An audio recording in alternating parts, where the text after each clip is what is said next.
And Can I quickly ask Heather, where were you? And Ken, where was this at that you're talking about, that presentation? It was in the convention center in downtown Salem. Oh, yeah. So who put it on, I guess is what I should have said. I don't know exactly. I mean, it was hosted by Commonwealth, and it was all Commonwealth Oh, personnel. Commonwealth, yeah. I'm familiar. I'm not saying that in a negative way, but I've known Commonwealth people for a long time, obviously, in this position. So they would be optimizing. They would want to be optimizing. Yeah. Thank you.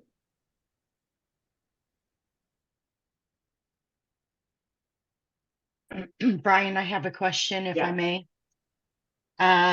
Can whoever is under the initials, CSCO, tell me who they are? That's Catherine. Is that Miss Dalton?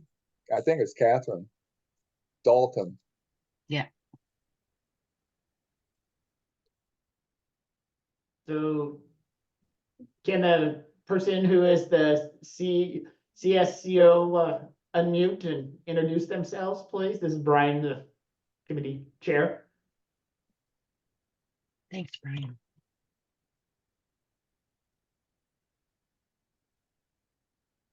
There, we have a full house today. I apologize. Oh, did you need me to introduce myself? School of Law?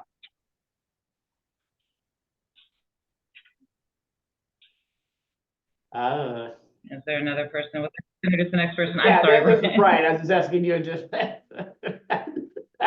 We weren't sure the acronym. See, now that we see you, Kat, it makes more. It works. We just didn't know if we had a guest or not. So that's. Thank you. No, it's welcome everybody. And on that, do we have any input from the public or guests? Judy or Ken or Rick? I'm seeing heads shaking no. I have nothing. Thank you. Okay, great. So we can go ahead and get started. We don't have any public input at this point in time, and welcome everybody to our quarterly meeting. This is our second meeting, and now that we've switched to the quarterly format. And first thing I'd like to do is actually as a round of pieces is those who may have seen Nancy's email, and Nancy has been with OSTA for as long as I've known her, and I've been around since 2009, and so she is a long-standing, and I know she's also a mediator and has been volunteered off and on with Tara. I don't know if she still is doing that of many of her other hats. And she wrote, and with her life things going on, she's actually going to do the brave thing and step back, which I know is not an easy thing for her to do, because she's always been one to be involved and make sure it gets done and make sure there's support and help in that. So just really want to acknowledge her work and do a quick round, being that I know a lot of folks have known her for a while, and just a voice of gratitude or something you'd like to share. And so, Ken, we'll start with you, and then you can pass it to somebody else. Sure. No, I've known Nancy. She was one of the initial members, and she was a valuable contributor, and was always there. And like you said, she was great on follow-up and sticking to the point. And she has been through all this. She had been caretaker for her ailing son, so this has been a long-standing effort of her managing the stress, and gosh, I think she deserves a rest, to tell you the truth. So I'll hand it off to Carrie. If she'll come off of mute. Thanks, Ken. I honestly, I don't have a lot of history working with Nancy. All I can say is that I appreciate the years that she's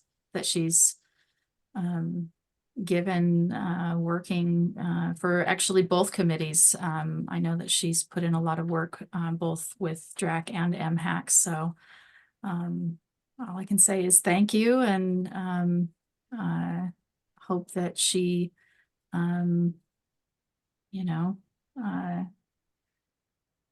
fares well, and that we see her again soon. I'll pass it to John. I think maybe you've got a lot to say. You've got your hand up. I do. Now I'm going to lower my hand. Thank you, Carrie. I have known Nancy for a long, long time. I consider her to be a friend. I got to know her through the Manufactured Housing Landlord Tenant Coalition, the group that used to exist to draft new legislation regarding manufactured home and marina tenancies. She's very smart. It wasn't just her son that she's been caretaking. She's also been raising her son's daughter, who I think is about 15 or 14 or 15 now. And I believe Nancy is now going to be homeschooling the daughter. So her son had all these horrible health conditions for a long, long time. Nancy was convinced that he got poor medical care. He died about 2 months ago. So yes, she does deserve a break. I want to note two other things. She has not been involved with the OSTA board for a couple of years, but she continues to be involved with the National Association of Manufactured Home Park Tenants. But also, because of the coalition looking at mandatory mediation, she got interested in mediation, and she started to train. She trained with, I can't remember which CDRC it was, but she loved doing it. She was not allowed to mediate manufactured home park disputes, since she would be biased, but she loved doing it and became a big proponent of mediation. Yeah, I believe that's Tara, and I'm sure she'll have something to share on that piece. And I'd just like to say too, I mean, in working with Nancy over the years, she's been an incredible, fierce and passionate park tenant advocate. And, what we do is so thankless. Sometimes it's a lot of volunteer work and it's a lot of hours, and we're not paid to do it. We do it because we care. And, my heart has gone out to Nancy over the last many years, because just seeing her struggle with family health things, I don't wish that on anybody ever. It was painful to watch as someone who cares about people. And I also know, as someone who has raised a teenage girl, that is the most trying time of their lives. It is the time where I wanted to stop being a parent altogether, but I was already committed. So yeah, she deserves the break that she's getting. She needs it.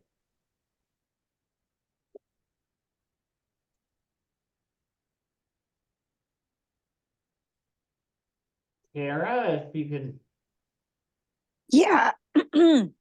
I mean, I want to echo everything, and I really hope Nancy gets to see this. She's one of our volunteer mediators, and still works with us. And we had the pleasure of training her all those years ago. So I love hearing everybody talk so highly of Nancy, because she really deserves to hear all of that praise. And I think what's been said earlier is this can really be a thankless job. And Nancy's always shown up no matter what's going on in her personal life. So I just really appreciate her, and I'm glad that I get to keep working with her.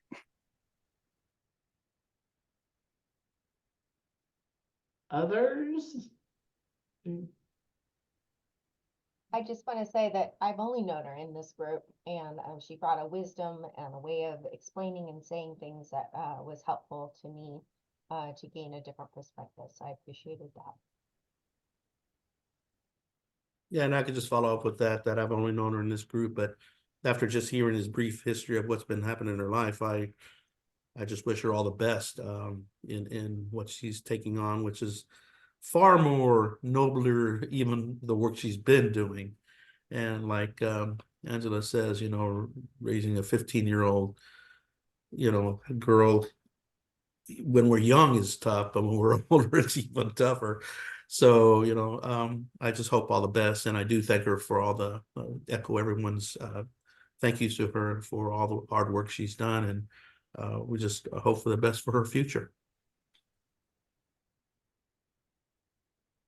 And those, she yes, looks to be in that grandparent role. I know there's a number of folks on this committee, and I'm just gonna volunteer you ahead of time that if Nancy wants a little support or guidance or just someone to listen, I'm confident she could reach out to anybody on this committee that she's been with, and I see everybody nodding yes, and Judy has her hand up in that, and just, yeah, it's a new chapter and a new journey, and grateful for all of her service, and want to definitely keep tabs on her, and we'll be asking to see if we can get this chunk of the meeting copied and emailed to her, being that she wasn't here to hear it. I don't think she needs to know business stuff. This is what she's been smart enough to say, okay, I'm done with that. Would like this piece. So thank you, everybody, and thank you, Nancy. And with that, we can move on to review of the minutes of the January meeting. Folks have had a chance to look those over. I see John being the awesome reader. I think it has something to do with that JD piece. He looks like it has a few items. So Brian, there is one mistake on the first page under the legislative update. First paragraph that Alexandra noted legislative, those are legislative interim days. So it's probably worth adding the word interim. So interim committees meet in May and September and November and January. And they are largely intended to do educational stuff for the committee members and develop bills for the following legislative session. So in January of 2024, there were legislative committees to prepare for the short session, and the main mistake here is that the short session began on February 5th, not March 4th. So the short session began on February 5th, and it's probably worth noting that it must end by March 10, which it did. So I would make those two changes, add the word interim and change that February 5 to, March 4, change that to February 5. And I also saw the G was missing from that second paragraph in the manufactured housing. Any other additions, corrections, or to the minutes? Seeing lots of no head shakes in that, and so with that, we have, did you have a addition, Judy, or, okay. In that, can we have a motion for approval? See, Heather, and seconded by Kate. And all in favor of approving the minutes? Aye, or raise hand. All members have their hands up. Jan, were you? I'm not sure you're frozen. Oh, his hand is up, and has a hand up as well. So unanimously approved and moved forward, I believe. And with that, any legislative updates besides those corrections, John? I know we're in that breathing pause between sessions. So yes, Alexandra's prediction at the January meeting was accurate. There weren't any significant bills having to do with manufactured home park tenancies or marina tenancies in the short session in February. It ended early, a couple of days earlier than it was required to, which is a good sign. There were no walkouts. It was generally a low-key session. They got a lot done. There was a big focus from the governor on housing production, and they did a lot of work with that. They also did a lot of work with legalization of drugs, making changes to Measure 110, mainly aimed at fentanyl. And so we'll see how those changes play out. But it was a fairly positive session.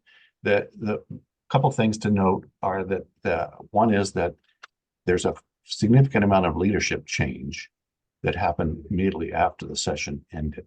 The Speaker of the House, a Democrat from Corvallis named Dan Rayfield, announced from his speakership, retired from his speakership, or I guess, I don't know what, abdicated from his speakership because he's running for Attorney General. That position is open because the current Attorney General, Ellen Rosenblum, is not going to run for re-election. In addition, a whole bunch of other people a whole bunch of Republicans who boycotted the 2023 session are now clearly, after an Oregon Supreme Court decision, not allowed to run for re-election. So that takes about, I can't remember the exact number, but I think it takes about 6 Republican senators off the list for the 2025 session. A couple of other Republican senators are retiring. So there'll be significant change there. There'll be significant change in the House as well. Of importance to us, the chair of the House Housing Committee, a representative from the Portland area named Maxine Dexter, who is a physician, is leaving the legislature to run for Congress. She's running for the seat now held by Congressman Earl Blumenauer, who, after God knows number of years, 24, is not going to run for re-election. So Maxine Dexter is running for Congress. There are a couple of other people, including a Multnomah County Commissioner, also running in that race. And really that race will be decided by whoever wins the Democratic primary, because the Democrats have a significant voting edge in that district. So there will be a new chair of House Housing in 2025. That's a significant thing. My own prayer is that it will be Representative Pam Marsh from Ashland, whom Brian knows. And she's been on that committee, and I know that she's interested. That decision will be made by the new Speaker of the House, who replaced Dan Rayfield when he left at the end of the short session. And that is Julie Fahey from Eugene. Julie Fahey has a lot of manufactured home parks in her district. She cares a lot about manufactured home parks. She did legislation regarding manufactured home parks when she was just a lowly representative. This last session, she's been the majority leader for the Democrats in the House, and now she's the Speaker. So I know her pretty well. She's smart and hardworking, and that's good for our issues that she's there. Marsh is already working on possible issues for the 2025 session. And I noted that in our minutes from the January meeting, we listed a couple of issues that I thought were worth having us talk about as to whether we, as the DRAC, wanted to recommend they be addressed by the 25 legislature. So I don't know, Brian, whether you want to walk through those things or how you want to approach them. Yeah, I was hoping we could get some time for that and wasn't sure if we wanted to try to have that on this meeting, being that I know it didn't get placed on the agenda, and that was my overlook, or a little pre-discussion of, and then block a significant time at the July meeting if everyone is going to be here in July. Which, I mean, clearly the group gets to make that decision. Yeah. I will note that for HCS to do a legislative bill, it would need to be approved by DAS in, I think, October. Probably HCS would have to start going to DAS even earlier than that. Most bills must be submitted to Legislative Council by the end of September. So The sooner the better. Representative Marsh is already thinking, so that should be a sign that earlier the better. And what are, I guess, I defer a bit, being that Alexandra is not here today. As far as process, John, of just in, Well, I think the 4 issues that I mentioned and that got included in the minutes are yes, mainly the thought would be, are these issues that the DRAC thinks need to be addressed? Maybe not. You know, some of them I don't know enough to know. But so I think that would be the first step, would be, are these real issues that need to be addressed? And then it would be appropriate for Alexandra to say what the department wants to do. And if the department doesn't want to do it, that means perhaps Representative Marsh would want to do it. yeah, and those 4, just if people don't have their minutes, it was the special assessment that supports MMCR, clarifying who has the landlord authority in tenant landlord mediation process, working with the county tax collectors to simplify the assessment process, and clarifying the penalty for landlords who do not participate in mediation, and there are multiple tenants involved for the topics that we had identified. So I could go through each one and sort of give it a little background, and that might help the Yeah, discussion. definitely. First one, the special assessment. I thought I had heard from Rick that the special, let me back up. Residents pay a special assessment every year with their property taxes of $10. That special assessment was created in 1989 at the request of OSTA. It was a session in which OSTA was pressing for rent control. It was a session in which there was a lot of interest in dispute resolution and mediation. It's when the CDRCs got created, led by a law professor at Willamette University at the time. And so the idea was, okay, that OSTA supported was let's tax park residents. It was $3 a year initially, and use that money to support what became MMCRC to promote mediation of disputes and education of both landlords and tenants.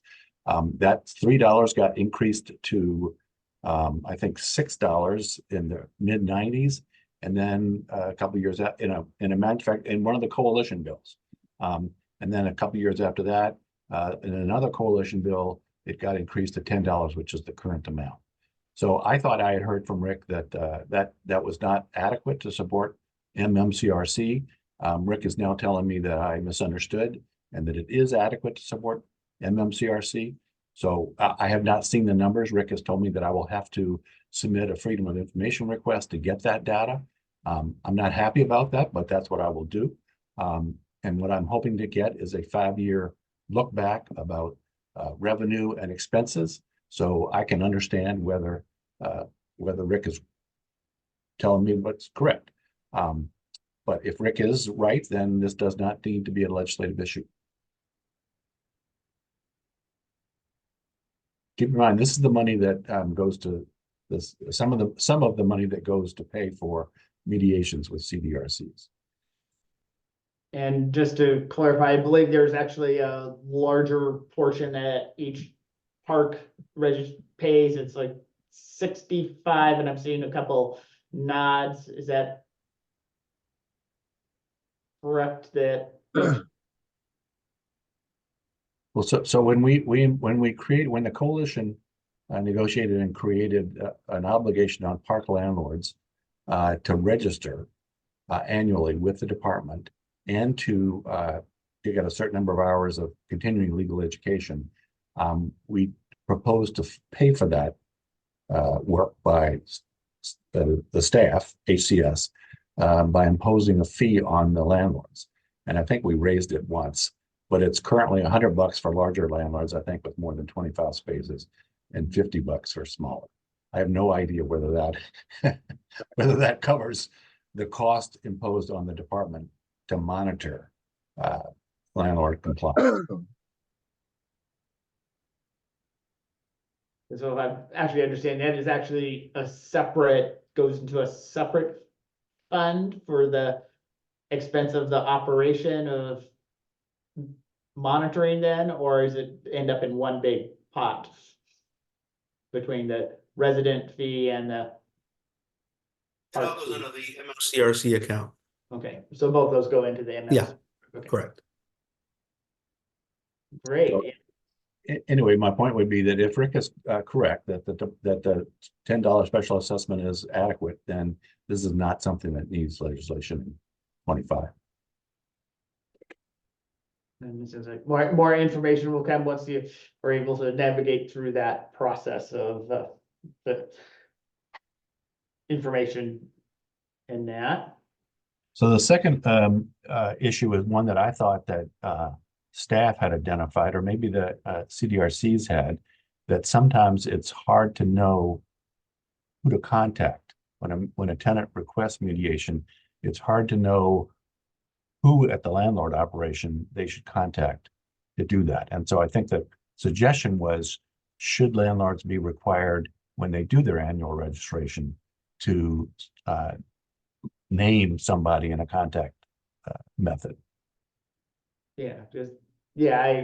One of the pieces, because I know I had brought that up, is that concern if it just stays at the local manager level and there's a mediation and that part gets bound by some sort of agreement or that the higher level management isn't aware of that, or if it is a behavioral or training issue with the on-site staff, that they're left out of that conversation. So some sort of clarity. So instead of what I will use as a term as a lower level manager versus an owner, or higher level senior manager is aware of the requested issue. They can always defer it, but it's not clear in statute at all who that is. So every year, we have to register the business, through the Secretary of State. And I have, we put down, that I'm the manager and how to notify me. There's email. There is, the owners are listed. And their home addresses. So I'm not sure why it's difficult. So Pat, this is not. I know that this is the business registry, but it seems like people could get a hold of some of this stuff. So when they apply for mediation, are they not putting this stuff down? For us, when we get an intake call, typically it's almost always the tenant, and they'll give us the name of the manager that they deal with, who they drop the check with. It's not a corporate run. You know, the smaller parks, maybe the manager's on site. Some of these are owned, there's, a conglomerate that owns 5 parks. So it's not quite, say we start with the manager, but then we'll pull property records and so forth, and also notify, if we can find anyone that's paying the property taxes, we notify them as well. And many times what happens is these managers are sort of, wild westing, and the owners have no idea. The repeat offenders of the parks that we have that are a problem over and over. I've dealt with the same manager many times. And when I finally reach the owner is sometimes very surprised, because they just want the check to be written every month. They don't care about the quality of the park.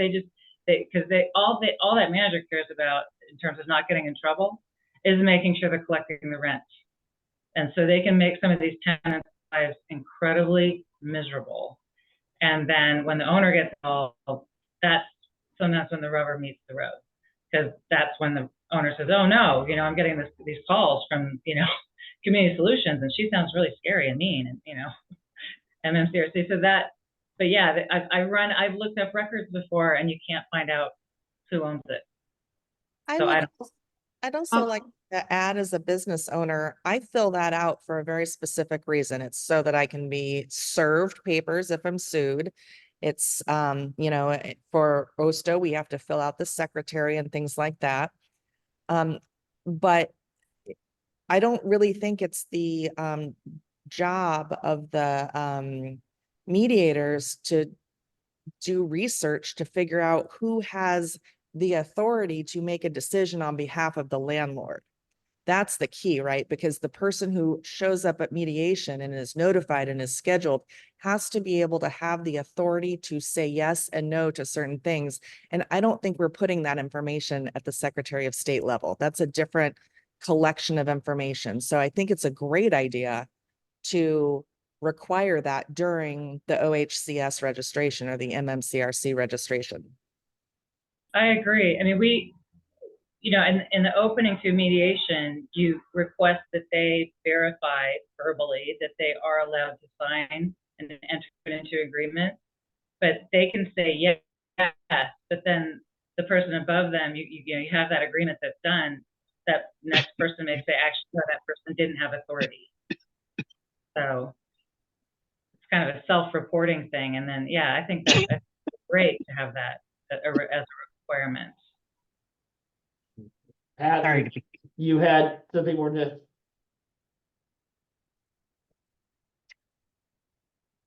I popped this on the screen because this is what the department sends out every year to the park owner, park landlord, to the park. And sometimes this information where primary contact has a phone number or an email address, sometimes it does not. Sometimes the facility owner is not filled out. We have made these a requirement now. And hopefully it gets, we get the correct information. So if you guys need to, you can call or just go to our directory. Well, actually, I guess call, and we can let you know who the manager is or the facility owner, or if they are a part of the MMCRC registration cycle or member. I believe Brian emailed me and asked if a certain park was in our database. And I responded and he's like, perfect, thank you. So, you can always email me regarding anything registration wise. And I'm sure Ken's okay with emailing him regarding any training information. Yeah, I think that. That was the next thing I was going to mention, was that we fill this out. I fill this out annually and send it in. Yeah. Yeah, and I think it's that difference between that primary contact having full and complete authority versus, oh, this is the person you get a hold of for, oh, I'm interested in, and want to submit an application to live there. And I think that might be a little bit of that confusion, and as well as that of here. And yeah, we don't want to have redundant work where you're entering the same information 6 places and that, and so I think that. Well, does everyone understand that MHCO has made it a policy to tell people in their training that they do not have to give a phone number or a business email address? And that's a big part of the problem. And they've been doing it for 2 years. And it's only MHCO. And it's because of vagueness of statute. And we should be able to have a work phone number and a work email address for the park manager. And then they just openly tell people they don't have to do it. And that's why their upper management may or may not know about anything that's going on. So in what what specific, I'm sorry, and specifically which training do they say that? I go to the fall conference. I don't do the spring ones. I just go to fall. And so obviously I can't be in every single one of those trainings. But in my almost 20 years of going, I don't know, I've never heard that. Doesn't mean they don't say it. I'll send you the sheets Okay. where I they would really register, appreciate that. and 80% do not give a working email or a working phone number. And I don't know how you do business. it, That's MHCO for you. well, That sounds negative, I'm sorry, but that is. No, that's okay. It's a different experience than I've had. It's just, Well, it's just and- MHCO, OPOA, I get the information. So that's the so I would reality. really appreciate seeing it. Thank you. you're on mute, John. Just saying that MHCO is much bigger than OPOA. Many more landlords are in MHCO. I like the idea that you've amended the form and maybe that'll solve the problem.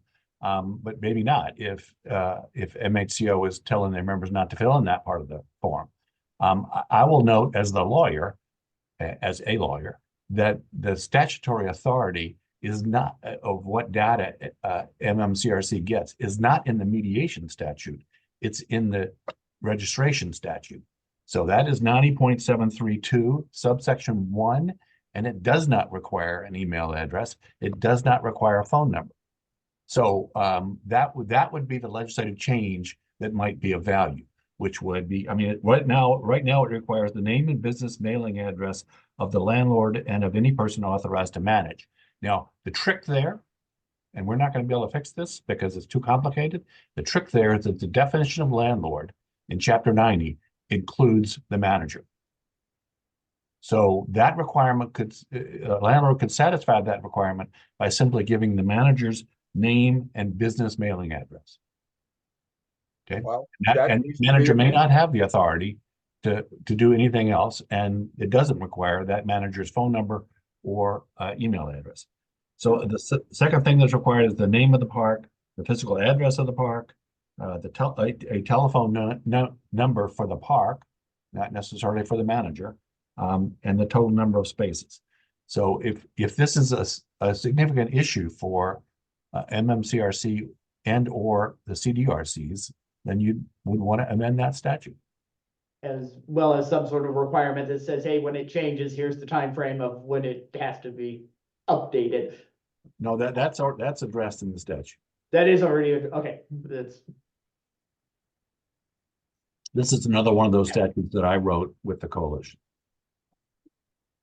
This, if I could just add one more thing, is it also affects Oregon Law Center when Samantha tries to, when it's escalated to Oregon Law Center, when Samantha runs into the same problems trying to contact the people who she needs to speak to, and then she does the same homework as the CDRCs do in trying to find out who she can contact. So it literally is a snowball that just continues to grow. It's more in the clarity of what we're asking for, because if we leave a gray area, then that's where some owners will say, well, it doesn't say I have to, it wasn't specific what I had to apply. So they're fine because they are following the guidelines, but I don't even know why that would be, but it just is. And Judy, who does the registration, which is a phenomenal job. It's, they'll always come back missing information, and we're asking for information, but that's all we can do is ask, right? And so, but they provided, like John said, the minimum of what we can ask for, but it really doesn't. It might have been written before even emails. People started using emails more prolifically. I mean, we're all digital now, so maybe if anything, it's just clarifying the information to be current of information, whether it's information from the owner, the manager, and any management company and managing agent. So at the last meeting, Brian asked if the department could just adopt rules. And my response then was, The rules have to be consistent with the statute. So if the statute says this is what has to be in the registration and doesn't include this other information, I don't think the department can require that by administrative rule. So it sounds like this is something that would be of value for both for the mediation program and just for general contact information. So let me keep going. And let me skip the third one and go directly to the fourth one first. This is probably my fault. So that is that the penalty for a landlord who refuses to mediate is 1 month's rent. So if there's more than one tenant who's complaining and requesting mediation, is that 1 month for every tenant or 1 month for just one tenant? And the answer is, I don't know. I'm sure that landlords would rather it be the latter. If it were more than just one tenant, it would have greater impact. I doubt that we could negotiate landlord agreement that it could be all the tenants getting 1 month's rent. But it's worth thinking about.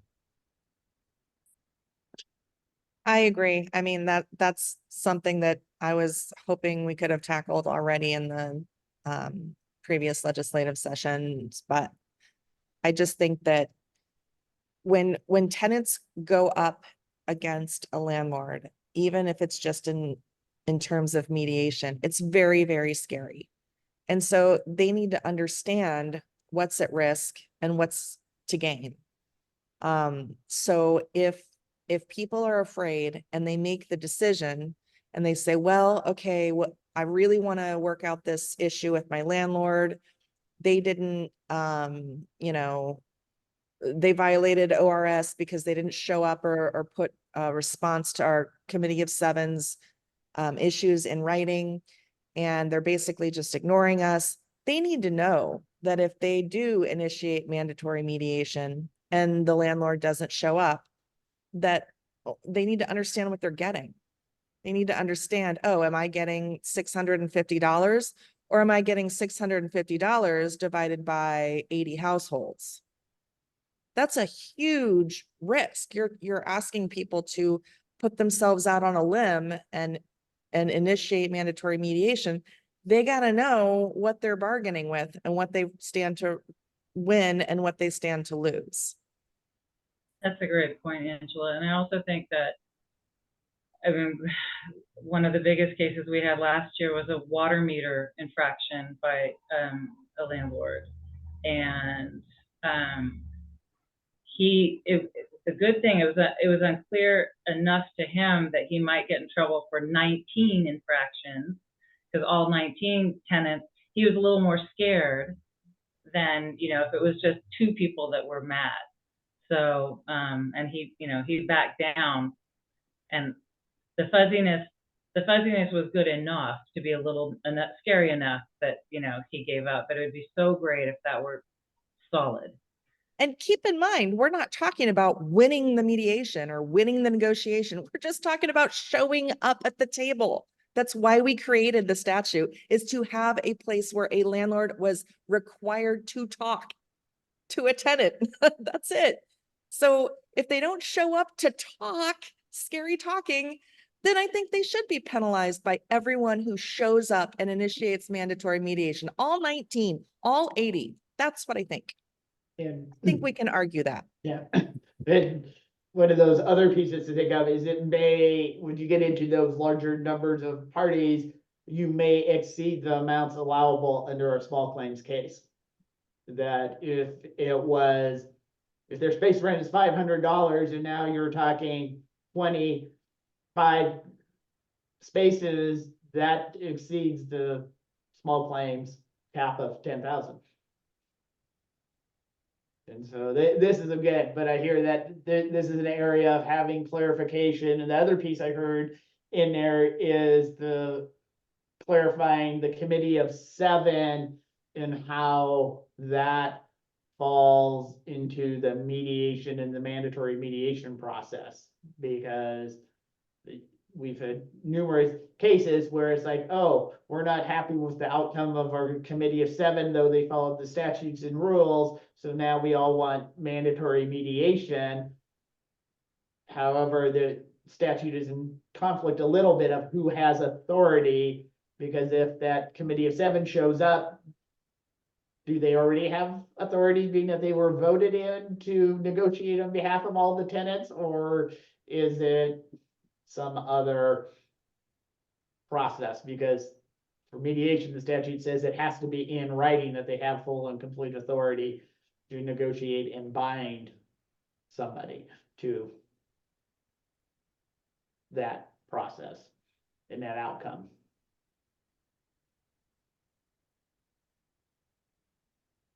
So I would guess that the probable solution there is that you would say that the landlord is not required to mediate with multiple groups, or more than one group. The risk there is that the committee of 7 may be more friendly to the landlord than the rest of the tenants, and a smart landlord might quickly mediate with a committee of 7 and avoid having to mediate with others. But anyway, I think that's a good issue, Brian, that needs to be clarified. And so with that, I'm hearing the list of 4 there, there's definite interest in process. Remember, we are an advisory committee, so some of these might be us as a committee making the recommendation that they, as in Rick and MMCR, approach their legislative person to make a fix, and others might be a more concept legislative advocacy piece, which is not, it gets a little gray and a little fuzzy in my view as far as if that's in the preview of this committee, because we're not advocating or representing either, which is where we have representatives from all portions. I think, Brian, I think the committee is advisory to the department. And so if the department chooses to do a bill on these issues, then the department is the requester of the bill. And state agencies get to submit bills, although they have to be approved by Department of Administrative Services. But if the department chooses not to, then the question would be whether an individual legislator wants to address them. I know that Marsh has some big issues in mind, and she may not choose to include smaller issues in any bill she submits, but that's a decision that has not been made. I also know that she's thinking about including some park landlords in discussions about changes that might be made in the 25th session. But before we, I think the next step for this would be to identify, make sure that we're clear on which issues we think might benefit from legislation, and then get Alexandra to think about whether and how the department might want to pursue them. I had 2 other things I wanted to mention. I wasn't clear. I think I heard from the CDRCs that there's not a concern about mediating where there are multiple tenants with the landlord. It is, yes, it is just the confusion that if it is the 7 committee of the Chamber 7 with the language in the statute that says they have to have that, do they need written authority from every resident to speak as the committee of 7 versus, oh, I'm here for my neighbor and I have her or his or their permission, and here's the document that says I can do that. So the other issue that we haven't talked about, we skipped over, was number 3. And that was, I thought, one that I thought I understood that came from the department. So, and I don't have any firsthand knowledge, something about, so back up, the special assessment comes with property taxes. Property taxes are paid to the county. And so the county, and then the county assessor parcels them out to different entities that are interested in the result. For example, some of those property taxes go to the courts, or different aspects of it. So the question was, I guess the question is whether the department feels like the way that the county tax assessors handle the special assessment is an issue. We actually had a discussion with the Department of Revenue, and we decided that was a non-issue at that point. It would, each county handles them completely different. Changing the process would change overall. It's more difficult than it seems, so we're just keeping it the way it is. Little more work on our end, but that's fine. Having negotiated with the county assessors over a portion of that fee that goes to affordable housing, I think that's a smart decision to stay away from them.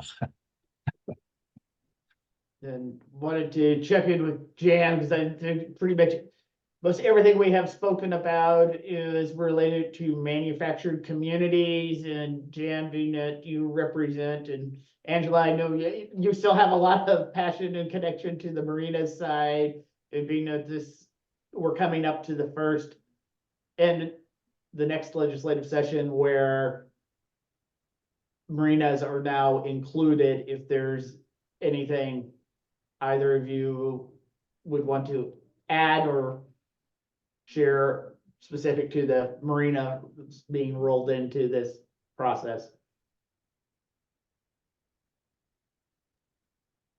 Are we saying that the marinas are just now being rolled into the process? Well, that they became part of the mandatory mediation and the registration process. Yeah. Prior, we're Okay. just ending the first legislative 2-year process of where that has that. I think just generally, I think floating home tenants still don't know about mandatory mediation. To use the metaphor, they do kind of live on an island. So I don't know if there's any, I mean, maybe the question should be put to the people who are doing the mediating, and if they're seeing any marina tenants using it, because I know that there's always issues. But I just don't know that the information is reaching all of them. Is that what the question was about? I think generally, yeah, so I'm hearing that there's a question about outreach and awareness out there. And I'm a little bit of an landlocked island in Southern Oregon, and defer to Heather and Tara as being the primary centers that have marinas in them, as well as if Jan has any thoughts.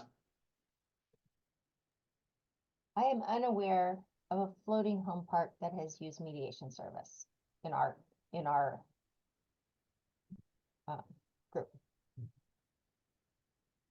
And Tara just placed it in the chat, no marina cases for them so far either. It looked like There is some activity, and you'll see it in the records. So it's happening. That is true. I've taken calls from Columbia Crossing regarding mediation.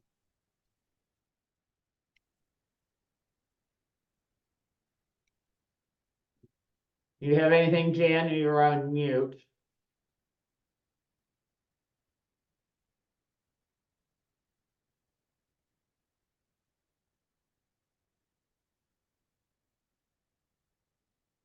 I'm gonna assume no, and I know you always have that bit of that island pace and not always the best internet connectivity either, so that we're gonna get a lot of use out of the island pun. Thanks, Angela. In that. So I'll note that the statute regarding statements of policy requires that it include information on mediation.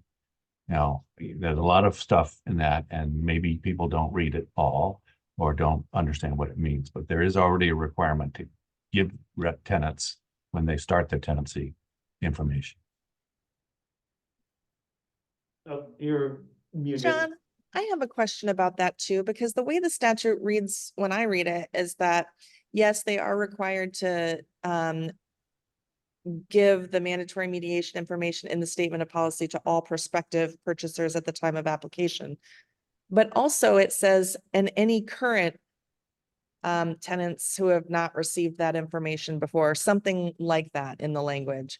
If a land, is it your interpretation that if a landlord is newly supposed to provide information, that they have to provide it then to all the tenants at the marina or park, not just for example, mandatory mediation information, because that didn't exist, 5 years ago. Don't they have to give that to everybody in the park at the time that they give it? That they would give it to a prospective tenant for the first time? So I don't know, Angela, the stat 90.767 does require landlords to have a mediation policy. I don't know what to say about tenancies that began bore that statutory requirement was imposed. I'd have to look at a couple different statutes to see whether there's authority to do more. If the tenancy started without a statement of policy, that's there's language in that's 90.510. That requires landlords, if they're existing tenancies, to give a statement of policy to those existing tenants. But that was because when the statement of policy statute was written, which was before my time, there were a lot of park tenancies that didn't have statements of policy. So that was sort of a catch up. That's the language that's triggering your question. So for more recent statutory changes, I don't know whether we thought through how to require updates. And so that might be a fifth one that I know.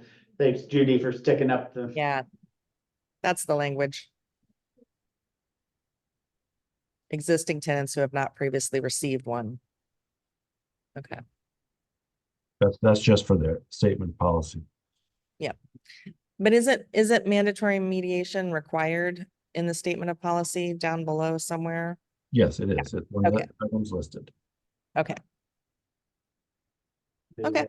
Maybe that piece. And so next steps, I'm guessing is Rick, you're gonna share this with Alexandria and we can have it as an agenda item at the next meeting, which will be July, to figure out process and next steps for moving forward in these items and process, being that she's that legislative liaison in that. And with that, I know Stephen, Ken, you sent out the data on the surveys and reports. And I don't know who's speaking on that, if it's. Yep, you're on mute, Ken.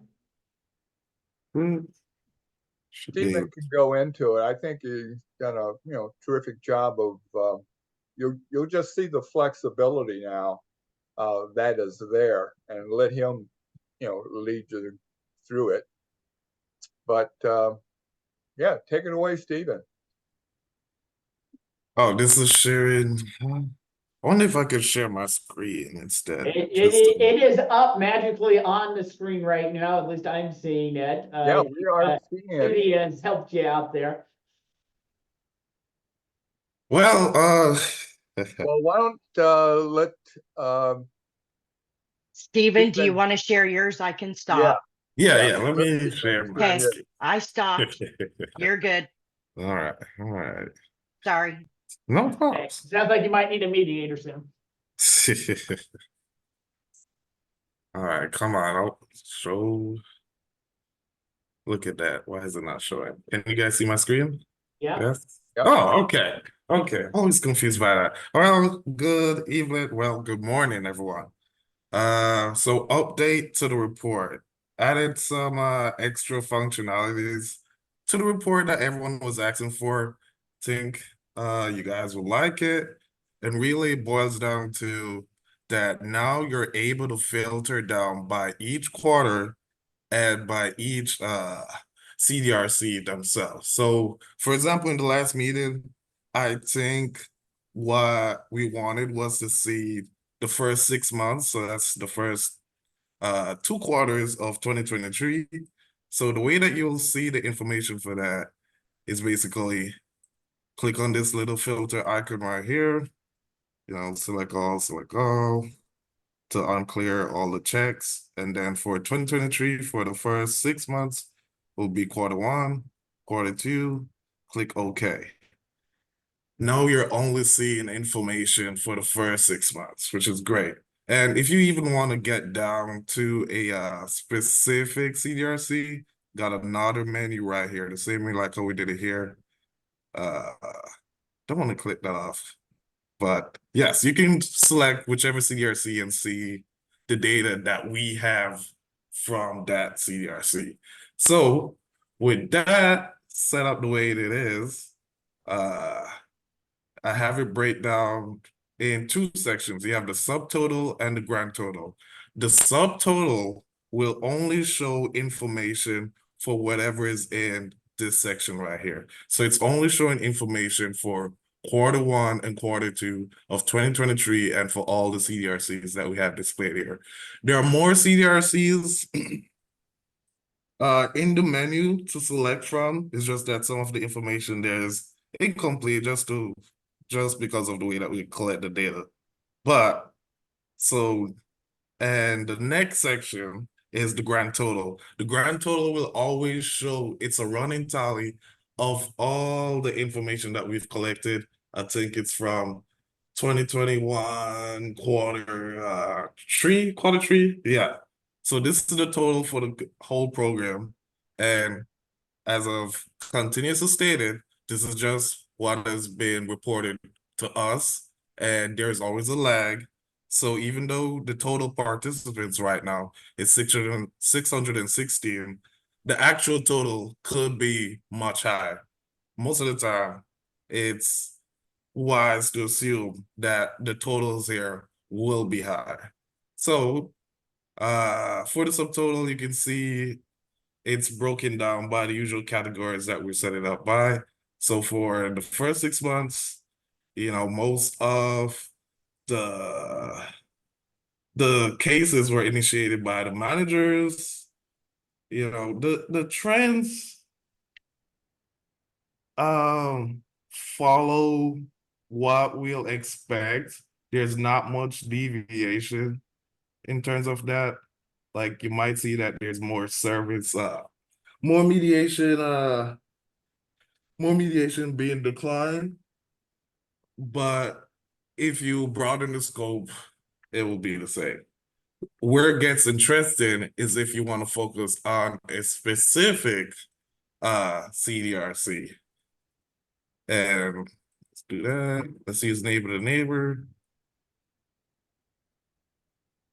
Now you can kind of compare it to, I guess, the overall total of the overall trend of the program. So you can see for this specific CDRC, most of their cases are initiated by the tenant, which makes sense because I've noticed that for centers where most of their cases are standards, it's usually skewed towards the tenants. And for centers where it's initiated by the managers, it's usually core connected or conflict connected. Let me see. Let me make sure that I'm right. Pretty sure. Let's use resolve. Let's see. Manager, core connected. Yeah, so you can notice, you can get down and see specific trends and see what's happening on a more granular level for each CDRC. So yeah, that's really the update. Overall, the trend, what I reported at the last meeting is the same. Since then, we've only had like 8 extra reports being reported to us. So overall, the data has not changed. And for folks that have declined mandatory mediation sessions, it's practically the same. Yeah. And I think that's it that I have for you folks And today. Stephen, the source of all this data is actually the mediator report, correct? Yes. And so one point the CDRCs have brought up is if there is a way to remove the party names from that report, Mm-hmm. as they have concerns around the mediation confidentiality of adding the parties and including that in their section. And the second follow-up of that is I know we Mhm. have to add additional parties, and where it talks about the number of participants, is it just tabulating the number of parties that get added into that report? And so for folks who don't do those, is it starts out with 2, and then if Mhm. there's additional parties, you just click it and it populates again and adds more. But there is a request, especially now that we've gotten that Jen has done that non-compliance piece that we'll be talking about next, that there's not a need to have identifiable party names within that report.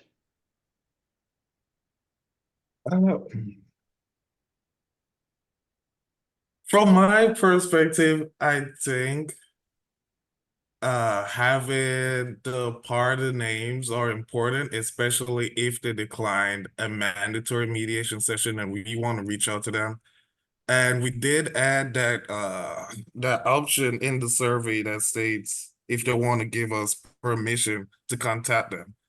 And the other side note is that I do notice that sometimes folks do not put identify information there, but they do put how many clients was in that one session. So if it was one, say if it was 2 clients that initiated, and there was where they put that there's like 6 extra total participants throughout the whole mediation session, we still have all of that data. So I would we don't really use the client names or any identifying information like that. So I'm not sure what exactly is the concern, but if they don't want to include it in the survey, we can always adjust the survey to not have it in there. Yeah, it's their side of protecting ethically and statutorily as a mediator. They're not supposed to share identifiable things unless there's a need. When it was originally put in that report, the dream was that that is where the non-compliance as far as participating data was going to be driven, and that was going to be the source data to create the letters. Mhm. But that didn't work, and so Ken has created another process, and it's just that repeated one. And happy to hear input from Heather and Hmm. other CDRC folks too. So I missed one meeting and I feel like I missed a lot, but how is the process then, if it's not using this report, how are we supposed to be reporting that for the non-compliance piece if it's not in the mediator report? Ken will be sharing that he has created a new process and for that.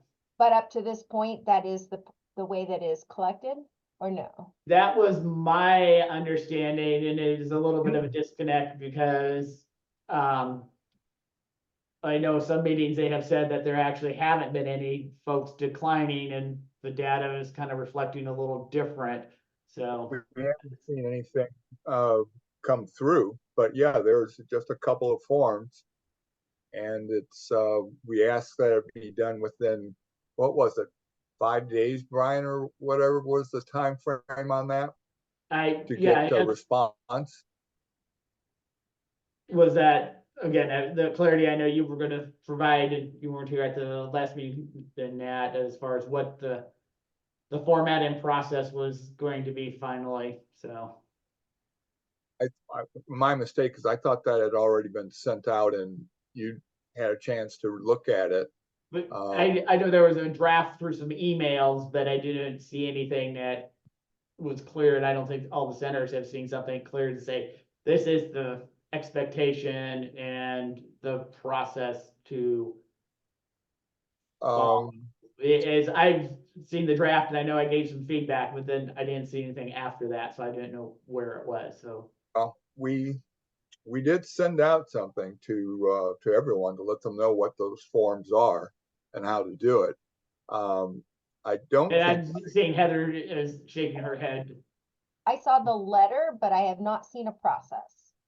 okay. Well, I will get that to you. But I'm kind of confused myself about the use of names or where that comes from, because I don't see any names in the reporting that has been generated thus far. Because I think Stephen is just blocking that field and not sharing it, but it's the CDRCs are saying, oh, am I supposed to put this in here? And if so, they have that ethical concern. Okay, well, And if it's not being used and you're not seeing it, the request of the centers from their last association meeting was if that could get removed, it would make it much smoother and quicker as far as them feeling much more easy in providing that information. yeah, I think the area where we're looking for additional information would be in the process where you have non-compliance, because we would send a copy to all of the participants. We would mail or email them a copy of our, what's gone on. But that's the only place where we would use their names to make sure everybody was involved and got the information. Other than that, I don't think that I haven't seen any names crop up in the comments or anything. I think Stephen wants or should show you the other tabs where you see Yeah. some of the demographics and you see the floating home options that are there, and you see the flexibility of the system. You want to give it a whirl, Stephen, because you only talked about that one tab. I'm not sure if everyone was at the last meeting, but I did share all the tabs, and as I stated, that he only got like 8 extra cases reported to us through Qualtrics. So everyone should be familiar with it. We have the core connected mediation summary for You the want to floating show home them? arenas. Show them the chart, man. Yeah, like I said, for myself, if there's others who haven't had a chance to look through it and want to. Let's see. Let's see. Can everyone? Yep, everyone can see my screen. So yeah, so we have it broken down by the county. If you want to see which center is working, in whichever county, we have it broken down by court connected cases, by floating home marinas. So you can see that there are a couple of centers that are working with folks from floating home marinas. And then the demographics tab is from that client survey. And this is a summary of our summary for 2023. So it's not going to be broken down by quarter. I'll update this quarterly, but as I said, there's a lot of difficulty with getting this data. Most of the folks choose not to respond, but there is some information here that's useful. And also another section that's cool here is the open comments, and you can see that most of the comments that we get are positive. There are some times when they do specify to some problems that they're having, could be helpful. And if any of the students want to know exactly which comment I guess pertains to them, I can also help with that if that's something that you want to know. But this is just to give the overall sentiment of what people are commenting on the program overall. But yeah, I hope this format is more helpful for everyone. Yeah, Yeah. definitely. And I know Judy, you sent that out and hopefully everyone saw that and had some time to spend on it. Is there any questions from that report? I will be the first to say, yeah, it's much more helpful and appreciate being able to have data shared in a useful way, so. Seeing no others, and Stephen, it's great. The data, reading that, it's so easily read. I really appreciate it. Thank you. No problems. And with that, I'm also guessing and just want to clarify, Rick, there is no issue with us sharing this with other people we come in contact with and others such as centers, volunteers, or even if a manufactured community or marina wanted to look at this report. I don't think it has specific names or anything, though, you know, according to statute, we just can't talk about how things ended, you know, and what the all of a sudden the word escapes me, but the final decision on things. But this is just general information on what's happening with the mediation centers. And if you guys had this information, you'd probably share it with your people as well. So we're okay with that. Great. Okay, and the last couple are the quick logistics items about moving to Teams from Zoom. Yeah, the agency itself is moving away from Zoom, so we'll be setting up our next meeting in a Teams program. And what we'd like to do is possibly set up a quick 15-minute check-in so that everyone can get on Teams and see if it's going to work for us. It shouldn't be a problem, but we want to make sure we work out all the bugs as opposed to waiting for a meeting and then finding out some people couldn't access. So I just and Judy will set that up, and again, it'll be maybe just a 10-15 minutes just to make sure everybody can check in saying, hey, it looks like we're okay, no one had an issue, and if there's any bugs we need to work out, we work it out before our actual meeting comes up, and that just allows us to all of us be on the same page with that. But again, the agency is moving away from Zoom altogether as an entire agency, not just a certain department. So that's why we're moving over to Teams instead. Great.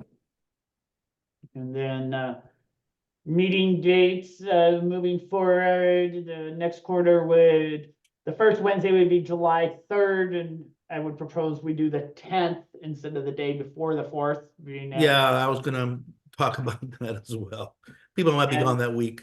Yeah, and then the next one would be October 2nd, and then January 8th of 25.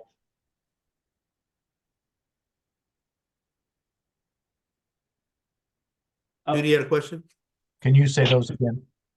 Oh, go ahead, Judy. She's our master. I'll be quiet. I've got meeting July 10th, October 2nd, January 8th, 2025. I also wanted to note, due to my error, Alexandra Ring is present. I did not include her on the email, and I apologize from the bottom of my heart, but she is here. Didn't you say it was intentional? Say it isn't so.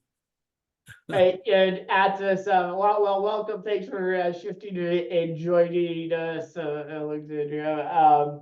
And at this point, we just talked about the section from our prior meeting where we came up with some possible legislative items for the full session. And John, we talked through them, which the special assessment that supports MMCR is kind of an offline item that John is now going to collect some data and do the steps for the public information release and get that. The ones that were going to be explored more when you were back was the landlord authority. There was some talk around a statutory revision on what has to be submitted when they register to now include email, because that does not exist under the current statute. And then clarifying, and I think the bigger one was around when there's multiple tenants or multiple parties, who has that authority and how it interfaces with the committee of 7 piece. And the simplifying the assessment when Rick spoke to, and that one went away. And what else am I missing from the groups? And where it was is Rick was gonna follow up with you after the meeting and figure out next steps, and then we were gonna carve out some time at the July 10th meeting to actually understand how the committee, if it's making just a formal recommendation to the MMCR, to then start a legislative revision or process that falls under that.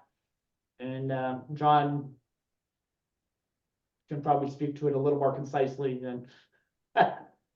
So I think I must have missed the January meeting as well, because Okay. I do not remember this discussion. I'll circle back with you, Judy, and make sure we get me on all these, and also truly no worries.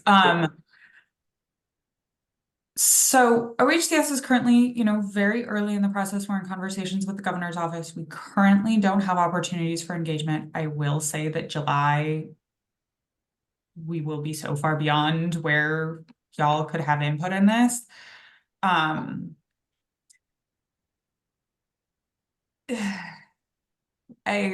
We're in kind of a tough spot right now, to be very candid, to add things to the kind of list of LCs that we could potentially bring forward as an agency. That does not mean no.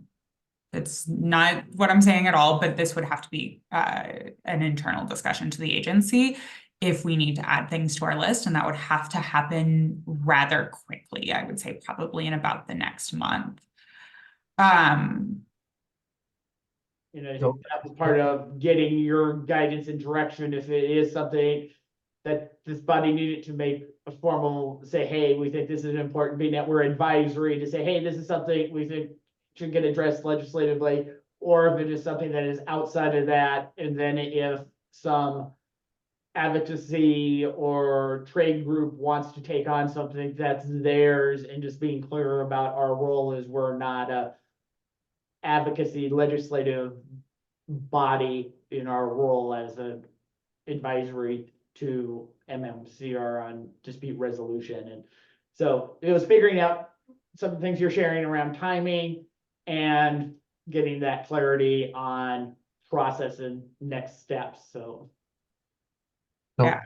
So Alexandra, I think we recognized in our discussion before you got here that whether any of these ideas go forward is at HCS's discretion with the governor's office and DAS. And you also didn't hear that I've already started working, or she's already started working with others. Representative Marsh is probably going to do a bill having to do with manufactured housing park tenancies. Whether that includes these smaller details, I don't know, because it's too early for her to make that decision. Yeah. But I will type out a little clearer description of the issues that we discussed as things that would benefit the department and the CDRCs in doing mediation. That'd be very helpful. Thank you, John. thanks for that, and do want to circle back around. And there was a chat item, the January 8th, 2025 would be that date and time. Anything else for the good of the order? I'm just clarifying that we're gonna have instructions on how to, report differently when we have non-compliance. Yeah, I think it got identified in that clarity that there's not a clear process, and that's what this centers, I think, is the step that's missing, not the concept and the information, but it's the one that will say, okay, you call 3 times, and if not, then you do this, then you do this, and then here's how the information you submit to whom, and But until we have that, we will continue to use the mediator report to note that. that would be yes. Just clarifying.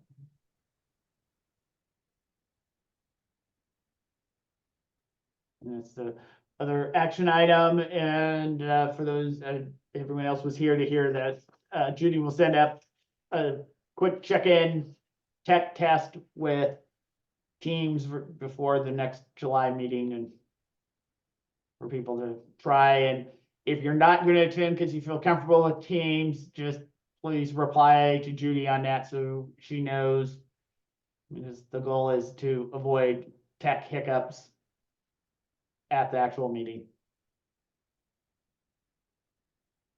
And with that, everyone can have a great day, and we will see everybody in July. Thanks, everybody.